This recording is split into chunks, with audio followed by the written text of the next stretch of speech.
मी युवराज देटे. आमच्या देटे वस्तीपासून जाणारी एडिकेशनची चारी, त्या चारीत काही ठराविक लोकांनी आपल्या घरातील आणि आपल्या गायाच्या गोठ्यातील सांडपाणी त्या एडिकेशनच्या चारी सोडले आणि ते एडिकेशनच्या चारीचं पाणी एका जागेवर तुंबतं आणि ते तुंबल्यामुळं काही प्रकारचे डास तयार होतात. त्या डासांमुळं आम्ही आजारी बी पडतो. पण त्या पाण्याचा खूप घाण वास येतो. आम्ही नगरपालिकेला खूप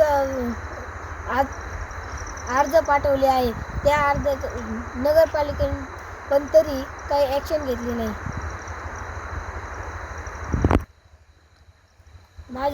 आमच्या देटे वस्तीतून ते त्यांना नम्र विनंती. देटे वस्ती पासून जाणारी चारी आहे, तिच्या ठराविक लोक सांडपाणी सोडतात. सांडपाण्याने आम्हाला आजार होतात.